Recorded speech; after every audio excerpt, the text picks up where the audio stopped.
When you pick up a pencil, one of the most familiar details you'll notice is its bright yellow color.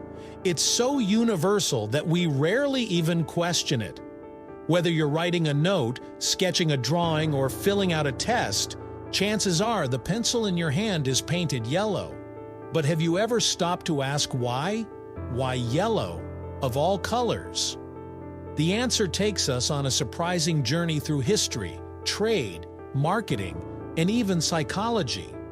What seems like a simple design choice is actually the result of global influences and cultural shifts that go back over a century.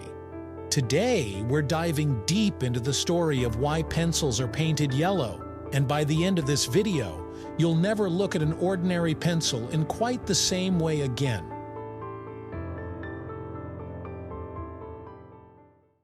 To understand why pencils are yellow, we first need to look back at their origin. The modern pencil as we know it traces its roots to the late 1500s, when a huge deposit of pure graphite was discovered in Borrowdale, England. People initially thought it was a type of lead, which is why we still say pencil lead today, even though it's actually graphite mixed with clay. Over the next few centuries, pencils began evolving into their modern form, encased in wooden shafts that made them easier and cleaner to use. But the practice of painting pencils in bright colors came much later, and the yellow tradition has a very specific backstory.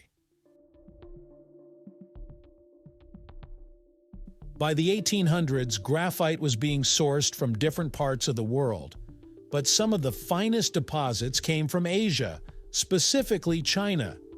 Chinese graphite had a reputation for being exceptionally high quality. It was smoother, purer, and created a superior writing experience compared to other sources. In the United States and Europe, pencil manufacturers began importing Chinese graphite, and using it became a mark of excellence. Owning a pencil that contained graphite from China was almost like owning a luxury item. But the question remained, how do you tell people that your pencil is better than the others? This is where the idea of painting pencils yellow comes in. In 1889, the A.W. Faber Company, today known as Faber-Castell, introduced a new line of pencils that contained Chinese graphite. To distinguish them from competitors, the company painted these pencils a bright yellow. The choice wasn't random. In Chinese culture, yellow has long been considered a color of royalty, prestige, and respect. Emperors wore yellow robes, and the color was associated with wealth and high status.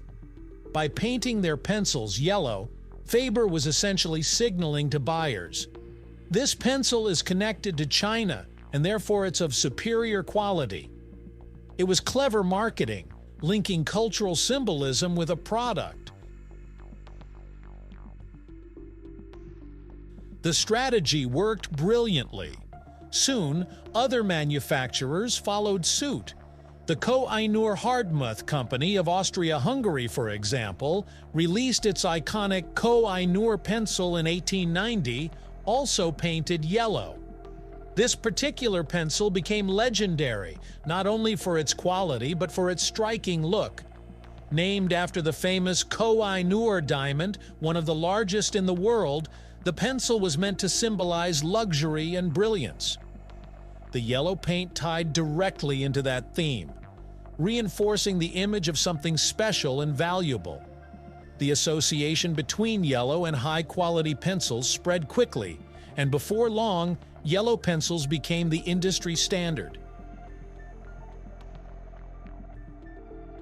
Interestingly, the tradition of yellow pencils was especially strong in the United States. By the early 20th century, American manufacturers adopted yellow almost universally, and it became so ingrained in people's minds that even when cheaper or lower quality pencils were produced, they were still painted yellow. The color had transcended its original meaning and become synonymous with pencils themselves.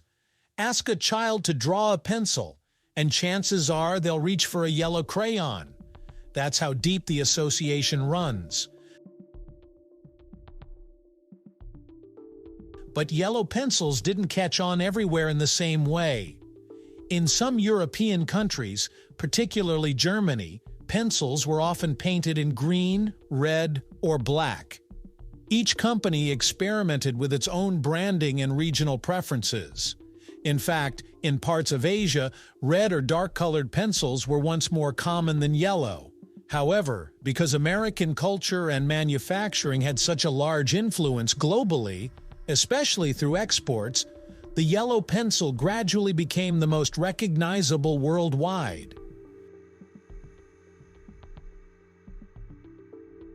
Another reason yellow worked so well is psychological. Yellow is one of the most visible and eye-catching colors. It stands out against darker surfaces, it feels bright and cheerful, and it's associated with clarity and optimism.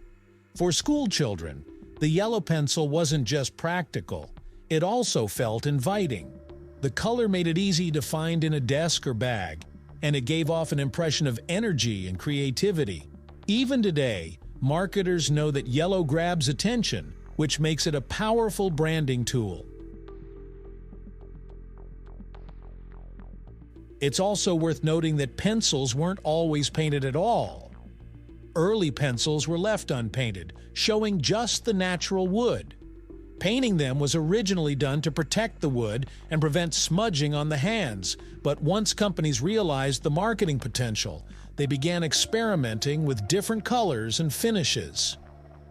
Yellow just happened to be the one that stuck, largely because of that early link to Chinese graphite and luxury branding. Of course, not every pencil today is yellow.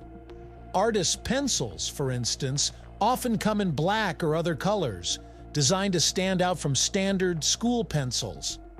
Mechanical pencils also break the mold with plastic casings in every shade imaginable. But despite these variations, the yellow wooden pencil remains an icon of education and everyday life.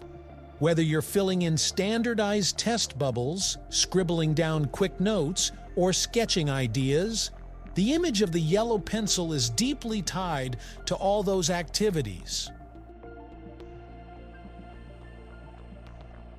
So next time you hold a pencil, take a moment to appreciate the history behind its yellow coat. That simple layer of paint connects you to a story of global trade, clever marketing, cultural symbolism, and the psychology of color.